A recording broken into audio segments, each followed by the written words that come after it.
నా బిడ్డ నా కళ్ళు ఎదురు లేకుండా పోయాడా, నా కళ్ళు అయిపోయాడు. నా బిడ్డ 5 నిమిషాల ముందే నా బిడ్డ నా ఎదురుగా ఉన్నాడా, నా ఎక్కడికి వచ్చి నేను ప్రజావేదిక నాతో మాట్లాడాడు.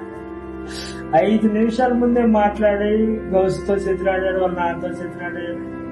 ఆ నుంచి వాడికి హాస్పిటల్ కన్నా నా ఫ్రెండ్ ఉన్నాడు అని చెప్తానని నా కళ్ళు ఎదురుగా పోయాడు. తీరా చూస్తే అక్కడ కళ్ళు తిరిగి పడిపోయారని వేరే వాళ్ళు ఫోన్ చేస్తే ఆడికి మేము పోయేలోపు 5 నిమిషాలే మాకు వాడికి రావు. 5 నిమిషాల్లో ఆడికి పోయే లోపలనే ఏం జరిగిందో కూడా అర్థం కాదు. అటు చేతులు పెట్టుకున్నా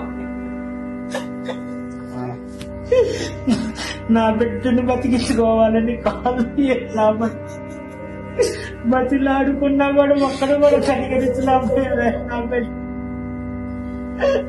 ఒక్క నిమిషం రాపించి తాళికు అట్టుబడి రాపించి నడితే నా బిడ్డ నా ఎదురు బతికి ఛాన్స్ ఉండేదామని అనుకుంటున్నాను. బాబు 40-50 మంది కుర్రోళ్ళు ఇటు నెట్టి అటు నెట్టి అడ్డం తిరిగిసినా కూడా ఎవరు కళ్ళు తిరిగించుకొని ఆ సమయానికి ఆయన వచ్చాడయ్యా. నా బిడ్డ నా కళ్ళు ఎదురుకు లేకుంటే హాస్పిటల్ పోయేసరికల్లా టైం దాటిపోయిందంటే 7:30 గంట దాకా పెట్టింది. ఆ ట్రాఫిక్ నుంచి క్లియర్ చేసుకుని మేము ఊరి బయటకు పోయాలకి ఆ టైం మొత్తం కూడా అక్కడ నా కళ్ళు లేకుండా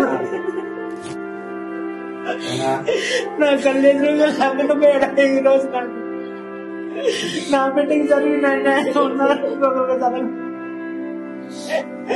లాఠీ పెట్టి లాఠీ చేసి నా బిడ్డకి ఆ ట్రాఫిక్ సమస్య ఒకటి లేకుండా కొద్దిగా బతికేవాడు అని ఆశ ఉంటుందయ్యా నా బిడ్డకి.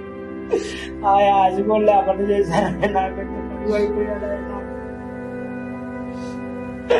అక్కడికి ఇంకా బతుకుతాడేమోనని ఆ హాస్పిటల్ పోయి నాకు ఇంకా లాభం లేదని అది చెప్పేసరే మనసు ఆగక మళ్ళీ ఇంకొక హాస్పిటల్ కూడా తీసుకుపోయి అడిగిపోయినా కూడా లేదయ్యా టైం దాటిపోయింది, మేమేం చేయలేదు పరిస్థితిలో ఉన్నాం. నా బిడ్డకి జరిగిన అన్యాయం ఈ సిమెంట్ సభ ఎలాంటివి పెట్టకూడతాయి, అసలు ఎవరు పెట్టి జనానికి ఇది కాకూడదు.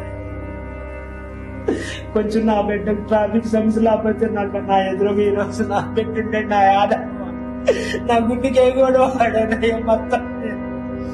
నా నాన్న ఇంటికాడంటే నా నాన్నకి ఎందుకు నేను చూసుకుంటానని ఆ పని మొత్తం నేను చూసుకుంటాను అని నాకు భరోసా వచ్చింది. నా బిడ్డ నా కళ్ళెదురుగా లేవు.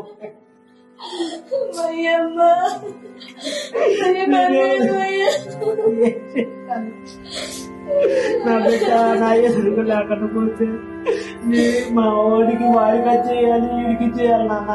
నన్ను నమ్ముకొని చాలా మంది కుర్రోళ్ళు ఉంటాను, వాళ్ళకి ఏదో ఒకటి నేను న్యాయం చేస్తానన్నా, నేను చేసి పెడతానన్నా అని అన్ని భరోసాలు ఇచ్చి లాస్ట్ కి వాడే లేకుండా పోయి వాళ్ళ ఆశలు కూడా నెరవేర్చి లేకుండా పోయి